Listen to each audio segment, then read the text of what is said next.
జై శ్రీకృష్ణ. నీళాతుంగస్తనగిరి తటీ సుప్తముద్బోధ్య కృష్ణం పారార్ధ్యం స్వం శృతిశతశిరసిద్ధమధ్యాపయంతి స్వోచ్ఛిష్టాయాం స్రజినిగళితం యా బలాత్కృత్య భుంక్తే గోదా తస్యై నమ ఇదమిదం భూయ ఏవాస్తు భూయః. ஐந்தும் ஐந்தும் அறியாதமானிடரை வையம் சுமப்பதும் வம்பு. ఐదేసి ఐదేసి ఐదేసి పాసురములు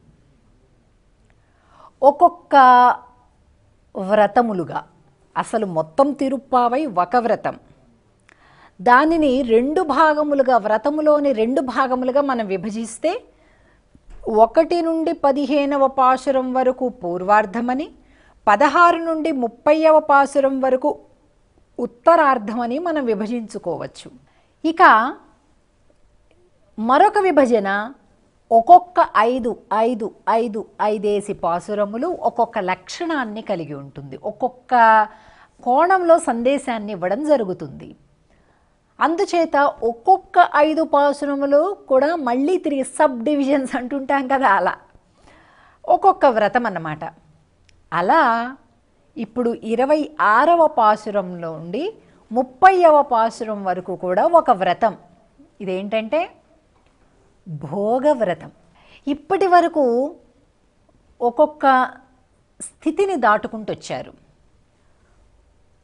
1 నుండి 5 వరకు శుద్ధివ్రతం, 6 నుండి 10వ పాసురం వరకు బుద్ధివ్రతం, 11 నుండి 15 వరకు ప్రీతి వ్రతం, అలాగే 16 నుండి 20 వరకు ఉండేటటువంటి ఈ పాసురాలన్నీ కూడా దాస్యవ్రతం, అలాగే 21 నుండి 25 వరకు మోహవ్రతం. ఇక ఇప్పుడు 26వ పాసురం నుండి 30వ పాసురం వరకు ఉండేటటువంటిది అంతా భోగవ్రతం. ఇక భోగమే భోగం అంటే అనుభవించడమే అనుభవించడం అన్నమాట స్వామిని. ఇక స్వామిని మేలుకొల్పడం, సింహాసనం మీదకి రమ్మనడం ఇవన్నీ అయిపోయాయి. ఏ ఫలితాన్ని ఆశించి వీళ్ళు ఈ వ్రతం చేస్తున్నారో అటువంటి స్థితికి చేరుకున్నారు, అదే భోగవ్రతం. స్వామి వీళ్ళు ఇద్దరు ఎదురెదురుగా చేరారు. అనంతమైన ప్రేమతో వీళ్ళు చూస్తున్నారు స్వామికేసే, స్వామి ఇంకా ఎక్కువ ప్రేమతో వీళ్ళనే చూస్తున్నారు. ఇది ఇవాల్టి ఘట్టం. చూపులు కలిసిన శుభవేళ అని అంటుంటారే, అలా ఉందన్నమాట ఇవాల్టి ఘట్టం. ఎంత రసరమ్యంగా ఉంటుందంటే అసలు మనం అర్థం చేసుకుంటే నిజమైనటువంటి కల్మషం లేనటువంటి, ప్రతిఫల అపేక్ష లేనటువంటి ప్రేమ పరమాత్మ పట్ల కలిగి ఉంటే ఇలా ఉంటామండి మనం కూడా. హాయిగా గొల్లవాళ్లలాగా కల్మషం లేకుండా, కపటం లేకుండా ఉంటే అసలు ఆ జీవితపు మకరందమే వేరు. అటువంటి హృదయాలకే పరమాత్మ సాక్షాత్కరిస్తాడండి. ఏది స్పష్టంగా భావన చేస్తావో అదే స్పష్టంగా మాట్లాడడం. కనుక అటువంటి ఒక స్థితి కావాలి అంటే ఎవరిని చూడాలి అంటే మనం గోపికల్ని చూడాలి. అలా ఉన్నారు కాబట్టే కదండి వాళ్ళ మధ్యకు వచ్చేసి స్వామి అవతరించాడు, అక్కడ పెరిగాడు. లేకపోతే దేవతలకు, యక్షులకు, గంధర్వులకు, కిన్నెరులకు, కింపురుషులకు, మహర్షులకు, సప్తర్షులకు ఎవ్వరికీ కూడా అసాధ్యమైనటువంటి పరమాత్మ సాకారమైన ప్రత్యక్ష రూపం గోపికలకు మధ్యలో ఉండేసి వాళ్ళతో తిట్టించుకున్నాడు, కొట్టించుకున్నాడు, ముట్టించుకున్నాడు. ఇంత వెన్న ఇస్తే చాలు నీ ఇంటి వాకిట ముందు నేను గంతులేస్తానన్నాడు, నృత్యం చేస్తా అన్నాడు, ఒకసారి వేణు ఊదయ్య అంటే ఊదేస్తున్నాడు. ఎలా ఇవన్నీ? ప్రేమ ఉంటే అధికారం వస్తుంది కదండి. ప్రేమ లేకపోతే అధికారం ఎక్కడి నుంచి వస్తుంది? నిష్కల్మషమైనటువంటి ప్రేమ, త్యాగపూరితమైనటువంటి ప్రేమ, అది జీవుడికి పరమాత్మ పట్ల ఎలా ఉంటుందో అద్భుతంగా చెప్పేటటువంటి దివ్య ప్రబంధం తిరుప్పావై. ఇక ఈవేళటి పాసురంలో 26వ పాసురంలో గోపికలు స్వామి యొక్క ఎడతగనటువంటి ఆ మోహము భోగము ఎలా ఉంటుందో మనం చూద్దాం. మాలే మణివಣ್ణ మార్గజి நீராடுவான் மேலையார் செய்வனகள் வேண்டுவன கேட்டியேல் ஞாலத்தையெல்லாம் நடுங்க முரல்வன பாலன்ன வண்ணத்து உன் பாஞ்ச சென்னியமே போல்வன செங்கங்கள் போய் பாடுடையனவே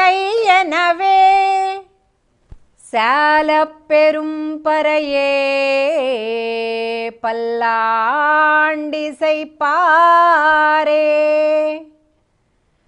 கோல விளக்கே கொடியே விதானமே ஆலிநிலையாய்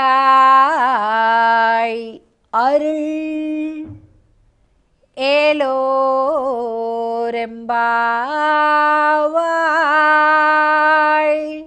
స్వామి అలా సింహాసనం పైన ఉన్నాడు.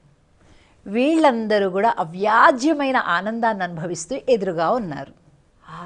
ఒక రకమైనటువంటి స్తబ్దత, అంటే ఎంతో ఆత్రపడి ఆరాటపడి విరహపడి విశ్లేషణ పొంది ఎలాగైనా జీవిత లక్ష్యమే ఒకసారి దర్శనం అని అనుకునేటటువంటి స్థితిని దాటేసి ఎలాగోలా ఒక చోటకి చేరారు. ఆయనకి అలాగే ఉంది ప్రేమ, వీరికి అలాగే ఉంది. అలా కలిసినప్పుడు మొదట ఎలా ఉంటుందండి? అంతా స్తబ్దమైపోతుంది. ఎందుచేతనంటే మాట కంటే కూడా ఎక్కువ మౌనమే మాట్లాడుతుంది. ఆ మౌనమే అన్ని రకాల భావాలను కూడా కన్వే చేయగలుగుతుంది. అది ఒక అద్భుతీయమైన భాషనండి. మనం ఈ లోకంలో దీనికంటే ఈ భాష గొప్పది, దానికంటే ఆ భాష గొప్పదని ఎన్నెన్నెన్నెన్నో అనుకుంటూ ఉంటాం. అన్నిటికంటే దేవభాష సంస్కృతం గొప్పది అని అంటుంటాం. ఇవన్నీ కాదండి, అన్నిటికంటే అద్భుతమైన భాష ఏంటంటే మౌనం.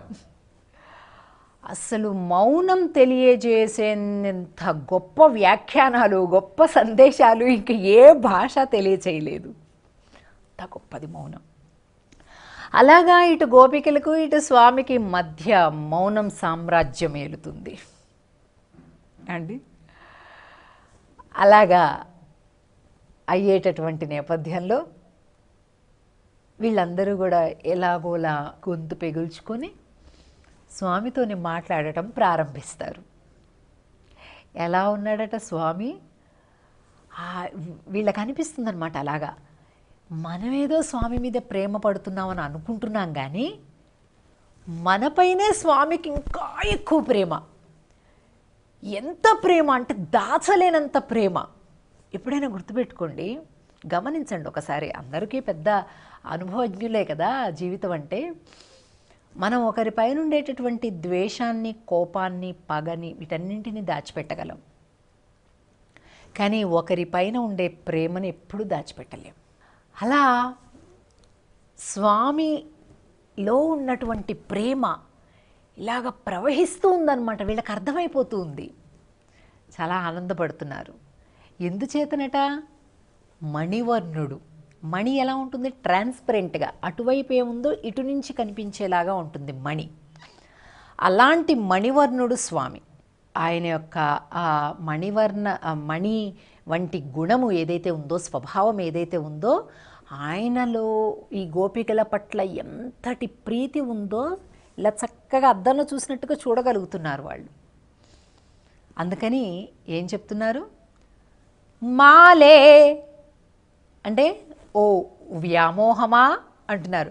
వ్యామోహము అనే గుణము ఒక ఆకృతి తాల్చితే ఎలా ఉందో అలా సమ్మోహనంగా కృష్ణ రూపాన్ని తాల్చి ఉన్నదట.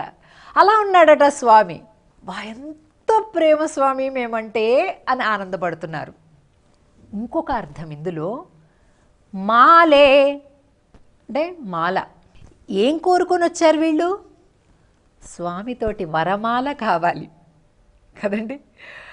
అయితే మరి ఆడపిల్లలు కదా, అలా చెప్పలేరు కదా. అందుకని 2 రకాలుగా ధ్వనింపచేస్తూ తమలో ఉన్నటువంటి భావాలన్నింటినీ కూడా బయట పెడతారు ఈవేళ పాసురంలో. మాలే మణివర్ణ అని పిలిచారు. వెంటనే స్వామి అన్నారు, బాగుంది అంటే ఈయన కూడా బయటపడకూడదు కదా. ఏదో కావాలి వ్రతము అది ఇది ఏదో అన్నారు కదా, ఏంటమ్మా వచ్చిన విషయం చెప్పండి అని అన్నట్ట ఆయన. వీళ్ళకి చాలా కోపం వచ్చేసింది. ఏంటి వచ్చిన విషయం ఏముంటుంది గనక? కృష్ణ దర్శనమే, ఇంకేముంటుంది అంటే నువ్వు లేక మేము ఉండలేకపోతున్నాం, నిన్ను చూడకుండా ఉండలేకపోతున్నాం అని మన నోటితో చెప్పించాలా? ఏదో వ్రతం ఏదో నిజంగా పని మీద వచ్చినట్టు. పని వంక, వ్రతము అనేది వంక, కానీ లక్ష్యం ఏంటి? కృష్ణ దర్శనమే లక్ష్యం. అలాంటిది ఏంటమ్మా వచ్చారు అని అంటాడా స్వామి. సరే ఓకే చెప్దాం, ఏం కావాలని అడుగుతున్నారు కదా చెప్దాం అని. స్వామి మార్గశినిరాడువాన్, ఈ వ్రతం చేయడం కోసం మేమందరం కూడా స్నానం చేయాలి.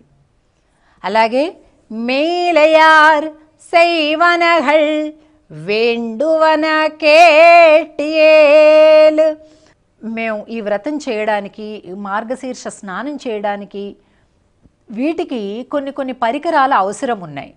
ఆ పరికరాలు మీ దగ్గర నుండి తేవాలి అని మా పెద్దలు చెప్పారు. కాబట్టి ఆ పరికరాలన్నింటినీ కూడా చెప్తాం, వినండి. కేటియేల్ కావలసిన వాటన్నింటినీ చెప్తాం, వినండి. మొట్టమొదట జ్ఞాలత్ ఎల్లాం నడుంగ మురల్వన పాలన్న వண்ணత్తు ఉన్పాంజసన్యమే.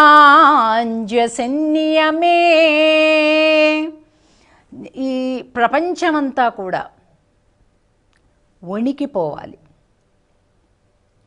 ఈ శబ్దాన్ని విని. ఏం శబ్దం విని? నీ యొక్క పాంచజన్యములను పోలినటువంటి శంఖములను మాకివ్వు. మామూలు శంఖాలు మాకక్కర్లేదు, పాంచజన్యము వంటి శంఖమే కావాలి. భగవద్గీతలో కనుక చూసినట్లయితే స్వామి యొక్క పాంచజన్యపు ధ్వని మొదటి అధ్యాయంలో ఎప్పుడైతే పాంచజన్యం హృషీకేశ దేవదత్తం ధనంజయ, అలాగా ఒక్కొక్కరి శంఖాలకు ఒక్కొక్క పేర్లున్నాయి. అలా స్వామి యొక్క శంఖమునకు పాంచజన్యము అని పేరు.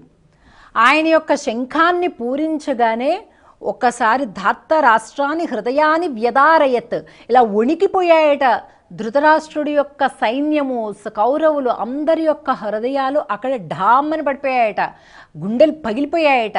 ఆయన శబ్దము ఎప్పుడూ కూడా ఎలా ఉంటుందంటే పాంచజన్యం చెడ్డవాళ్లకేమో ఉన్నటువంటి శక్తి అంతా అణిగిపోయేలాగా చేస్తుంది, మంచి వాళ్ళకి ఉత్తములకేమో ఎక్కడ లేని ఉత్సాహం వస్తుంది. అలాగా పాండవ సైన్యానికి అందరికీనేమో అద్భుతమైనటువంటి ఉత్సాహము శక్తి కలిగించింది పాంచజన్యం యొక్క శబ్దం. చెడ్డవాళ్ళకి చెడు లోపల ఇంకా ఇంకా ఇంకా బాగా కృషింప చేసేసింది వాళ్ళని. ఇలాగా ఉంటుందన్నమాట ఆ ధ్వని యొక్క లక్షణం అది.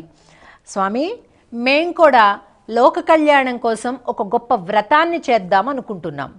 ఈ వ్రతం కోసం మాకు ఇవన్నీ కూడా కావాలి. అందులో మొట్టమొదట పాంచజన్యము కావాలి. అయితే ఒక్క పాంచజన్యం కాదు, 5 లక్షలెత్తిల్ గోకులెత్తిల్ అంటారు. ఇగో ఇన్ని లక్షల మంది గోపికలు ఉన్నాం, మేమంతా కూడా వ్రతం చేద్దాం అనుకుంటున్నాం. నువ్వు వ్రతానికి ఏం కావాలి నేను ఇస్తా అంటున్నావు కదా, సరే ఇవ్వు. మాకేం కావాలంటే మంచి శంఖాలు కావాలి. ఎందుకంటే వ్రతం చేసే ముందు అందరం చక్కగా ఒక శుభకార్యాన్ని ప్రారంభించే ముందు శంఖధ్వని చేస్తాం. శంఖధ్వని అద్భుతమైనటువంటి ఫలితాలను ఇస్తుందండి, సర్వోత్కృష్టమైనటువంటి సుఖశాంతులను ఇస్తుంది. ఎటువంటి చెడు పీడా శక్తులుంటే వాటన్నింటినీ కూడా తొలగింపచేస్తుంది. అంత దివ్యమైనటువంటిది ఆ శంఖం. అలాంటి ఆ శంఖములను మాకు కావాలి. మామూలు శంఖాలే అంత శక్తి ఉంటే ఇంకా పాంచజన్యం ఎంత శక్తి ఉంటుంది? చాలా శక్తి ఉంటుంది. కాబట్టి అటువంటి పాంచజన్యాలు మాకు కావాలి. నీ పాంచజన్యం ఎంత శక్తివంతమైనదో అటువంటి 5 లక్షల పాంచజన్య శంఖాలను మాకు ఇవ్వవయ్యా అని అడిగింది. పాలను పోలినటువంటి పాంచజన్యం అంట. ఒక్కొక్కసారి ఎరక్కపోయి ఒక మాట అనేసేస్తాం. దాన్ని నిలబెట్టుకోవడానికి రకరకాలుగా తాపత్రయపడతాం. ఇలాగా స్వామి వీళ్ళనేదో ఇరుకుని పెడదామని ఆ మాట అంటే స్వామినే ఇరుకుని పెట్టేసేయాలని వీళ్ళు ఈ మాట అడిగారు. ఇక మరి తప్పదు కదా, నవ్వుకున్నాడట స్వామి. ఇక వెంటనే తన యొక్క పరమ పదంలో ఉన్నటువంటి ఉండేటటువంటి స్తంభాలు, మణిమాణిక్యాలు, రతనాలు, వివి అవి అన్నీ ఏవైతే ఉంటుందో ఆ పరమ పదంలో ఉండేటటువంటి ఆ సహస్రమణి మా మండపం దగ్గర ఉండే మొత్తం అన్నింటినీ తీసి పాంచజన్య శంఖములుగా మార్చి వీళ్ళందరికీ ఇచ్చేశాడట. తీసుకున్నారు. అదే కదా వచ్చారు, చాలు కదా, ఇంకేమన్నా కావాలా మీకు, పర్వాలా నేను ఇవ్వగలను అన్నాడట స్వామి. ఓహో ఇలాగా ఉందా నీ పని అని పోల్వన సెంకంకల్ పోయ్ పాడుడయ్యనవే శాల పెరుం పరయే పల్లాండి సైపారే. ఊరికే శంఖధ్వానం ఒకటి చేస్తే సరిపోతుందా? కాదు, ఇంకా రకరకాల మంగళ వాయిద్యాలు కావాలి, చక్కగా మంగళ గీతములు పాడేవాళ్ళు కావాలి కదా. స్వామి ఊరికే ఎలా చేస్తాం వ్రతం? చక్కగా కీర్తనలు చేస్తూ భజనలు చేస్తూ వాయిద్యాలు పెట్టుకొని అలా చేస్తే కదా బాగుంటుంది. కాబట్టి మాకు మంచిగా పాటలు పాడేవాళ్ళు కావాలి. అవునా, వాళ్ళు ఎక్కడున్నారు ఇక్కడ అంటే నీ దగ్గర పరమపదంలో ముక్తులు నిత్యులు నిరంతరం మా అనుకుంటూ సామవేద గానాన్ని చేస్తూ ఉంటారు కదా స్వామి, వాళ్ళందరినీ ఇచ్చే మేము వ్రతం చేసుకుంటాం అని అన్నదట ఆండాళ్ళ తల్లి. సరే వాళ్ళని ఇస్తాను నేను మీకు అన్నట్ట. ఉండేటటువంటి పరమపదంలో ఉండే నిత్యసూరులు ముక్తులు వీళ్ళు వాళ్ళు అందరినీ కలిపేసేసి పల్లాండు పాడటానికి ఇచ్చేశాడట. పరమపదమంతా ఖాళీ బోసిగా ఉంది, వైకుంఠం అంతా ఇప్పుడు. ఎందుకు అటన్నింటినీ మార్చేసి వీళ్ళు అడిగిన డిమాండ్ల ప్రకారంగా అన్నీ ఇచ్చేస్తున్నాడు స్వామి. ఊరుకోవచ్చు కదా, ఊరుకోవట్లా. ఇంకా ఏమన్నా కావాలంటే చెప్పండి అమ్మా అని అన్నంట.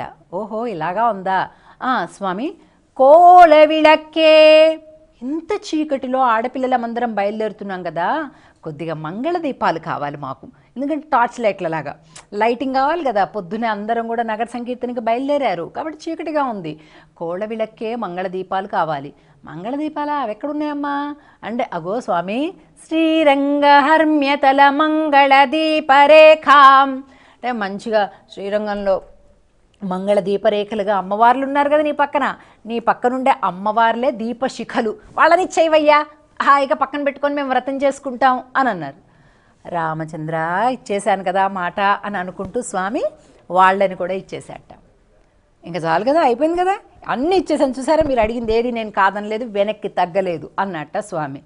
స్వామి కోడియే, అదేంటి స్వామి ద్వయస్తంభం వద్దు, ముందు ఏదైనా శుభకార్యం చేసేటప్పుడు ఒక కొడి ఉండాలి కదా. అంటే ఏంటి, ధ్వజం, మేము పలానా పార్టీకి చెందిన వాళ్ళం, మాది పలానా సంస్థ, ఇలా చెప్పేటటువంటి ఒక బ్యానర్ ఉండాలి కదా, ధ్వజం ఉండాలి కదా. ఓహో ఎవరు ధ్వజం? గరుత్మంతుడు.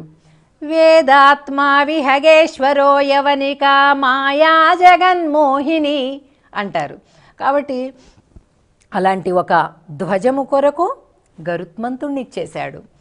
మేము పలానా సంఘానికి చెందిన వాళ్ళం, పలానా మార్గశీర్ష వ్రతం, ఆండాళ్ గోష్ఠి, ఇలాగా ఒక బ్యానర్ పట్టుకోవాలి కదా. ఆ బ్యానర్ ఎక్కడి నుంచి తెస్తావయ్యా, మరి అది కూడా కావాలి కదా అడుగుతున్నారు. సరే అని స్వామి కూర్చున్నవాడు లేచి తన కింద ఉండేటటువంటి ఆదిశేషుడిని చుట్టపెట్టి గోపికలకి ఇచ్చేశాడు బ్యానర్ కింద వాడుకోమని. స్వామి అయింతేనా? ఇంకా ఉంది స్వామి. వితానమే, ఇంత చలిలో వణికిపోతాం కదా, పైన ఒక చాందినిలాగా పైన ఒకటి ఏదైనా పట్టుకుంటే మేము చక్కగా హాయిగా వ్రతం చేసుకోవచ్చు. అమ్మ ఇంకేముందమ్మా నా దగ్గర ఇవ్వడానికి, మొత్తం ఇచ్చేసి ఖాళీ చేసేసాను కదా అని అంటే ఆలినిలయాయ్ అరుళ్, నీకెందుకయ్యా, నువ్వు వటపత్ర సాయి చిన్న బాలుడివి కదా, కాబట్టి నీ పీతాంబరం కూడా మాకు ఇచ్చేసేసే, మేము చక్కగా చాందినిలాగా పెట్టుకొని ముందుకెళ్తాము అని అంటూ స్వామితో సరస సంభాషణలు చేస్తున్నారు గోపికలందరూ కూడా ఈవేళటి పాసురంలో. ఇలాగా చాలా రసవత్తరమైనటువంటి, ఇందులో పైకి మనం చెప్పుకునేటటువంటి సరసమైనటువంటి సంభాషణే కాకుండా అంతరార్థంలో అద్భుతమైనటువంటి వేదాంత గంభీర అర్థాలన్నీ ఉన్నాయి. మనకంత సమయం లేదు కనుక ఇంతవరకే మనం సేవించుకుంటున్నాం, పర్వాలేదు. ఆండాళ్ తల్లి యొక్క పాశురాన్ని ఇంతటి రసాత్మకంగా మనం అనుభవించుకుంటే తప్పకుండా అమ్మవారి స్వామివారి యొక్క సన్నిధిని మనం పొందగలుగుతాం. జై శ్రీకృష్ణ. ఆండాళ్ తిరువడిగళే శరణం.